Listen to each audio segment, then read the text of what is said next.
Po, mga idol, si Linyo, ni-request ko talaga ito dahil mayroon pong nagpaabot sa atin. Kung sino man po ang taga Cebu ngayon, baka totoo po ito. Kahapon daw may nakita silang sapa o ilog. Bakit po ay naging pula ang kulay o naging dugo? Ano po ba ang ibig sabihin nito kung bakit ito nangyayari pagkatapos ng Semana Santa?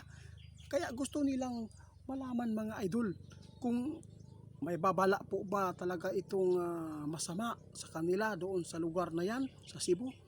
Kung sino man po ang taga Cebu, kasi si Bro Jan Digia wala doon, nandyan po sa Korea. Bro Jan Digia, shout out. Kasama po ang pamilya po niyo dyan, shout out, ingat po kayo sa Korea, bro. At saka mga idol, gusto kong maipaabot kay kaibigan dahil nababahala po yung nagtanong sa atin kung bakit ngayon nangyari pagkatapos ng Semana Santa ay mayroon namataan at may nangyaring pagkulay dugo ang ilang ilog. Kaibigan, salamat.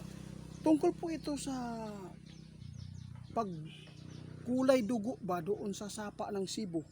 Ano ang ibig sabihin nito, kaibigan?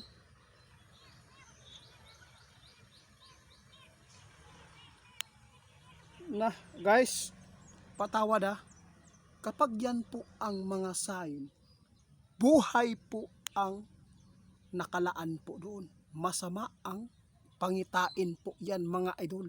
Ipinapahiwatig na yan sa inyo.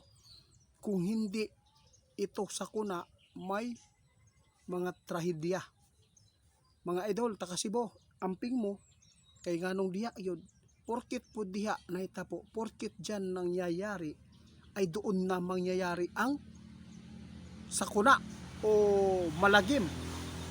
Tandaan ninyo itong sasabihin ng ating kaibigan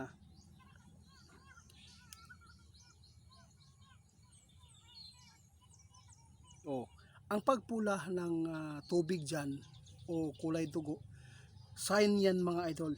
Ipinapahiwatig yan sa inyo na maghanda kayo. Manalangin kayo, mga idol, Semana Santa nangyari. Ibig sabihin yan, buhay ang posibleng mawawala doon.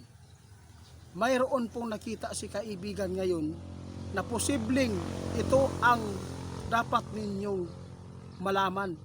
Isa po dito ang lindol. Lindol, ingat tayo sa tsunami, mga idol. Malapit po ang Cebu sa dagat. Yun po. Ang tsunami o lindol posibleng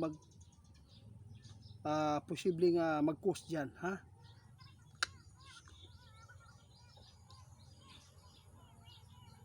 mga idol, hindi po yan biro, mga idol, na magiging pula ang tubig na walang dahilan. Alam po ninyo, kung mayroon man pong magsorbi diyan, na may mga kaalaman diyan, sinabi po talaga ni Linyo. Kahit ano pong sabihin nila na okay lang yun, baka mayroon pong nagmimina sa taas. Hindi, pahiwatig yan. Ito po ang tandaan ninyo na mga sign na sinasabi ng ating kaibigan. Kapag nakakita kayo ng kulay dugo na sa kalangitan o kulay dugo sa ilalim ng karagatan o sa lupa, masama yan. May mga babala yan sa inyo. Kaya yung nag-share, pasalamat tayo dahil posibleng makapagbigay talaga siya ng alarma. Taga Cebu, ingat kayo, may nakita si Linyo sa sakunang ito. Lindol po ang nakakabahala, ingat lang.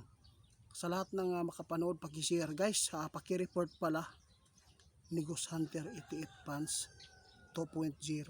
Scammer yan, video ko po ang ninakaw. Maraming salamat sa inyo, mga idol. Tandaan ninyo itong babala ninyo, yung mga sign na banggitin po natin, balikan para maalala po ninyo, para hindi na kayo magtatanong pa sa amin.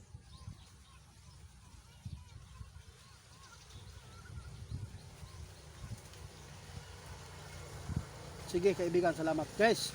Ito po ang sign na dapat nyo bantayan, kung mayroon po sa dagat nagpula na kulay dugo, sign yan na hindi maganda, buhay talaga yan. Basta mga kulay dugo mga idol, buhay ang subay diha. Kinabuhi ang mawala. Kasakit, no? Problema. Yun po. Kapag nakakita kayo ng ibon na dami, yung dami talaga, libo-libo, kaguluhan yan ha.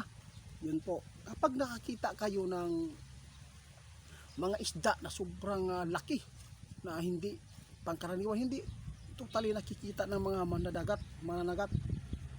Ibig sabihin yan, posibleng may mga bulkan, tsunami, paglaki ng dagat, mga sakuna. Yun po mga idol, tandaan lang po ninyo mga idol, para hindi po kayo para hindi kayo mahirapan po sa pagsolve, para hindi na kayo makapagpapaabot pa sa atin. Kasi ang iba magagalit na pananakot daw. Hindi po pananakot, kundi babala lang po ng ating kaibigan guys.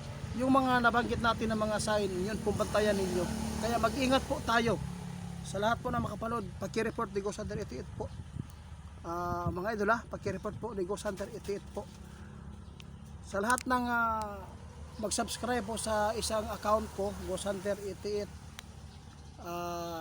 legit video doon sa Facebook, bago ko pong ginawang Facebook din, at saka Ghost Hunter 88 original, sa akin yan mga idol, legit po yan. Ang mga scammer yung Ghost Hunter 88 fans 2.0 kapag mayroon pong Ghost Hunter 88, akin yan. Pero pag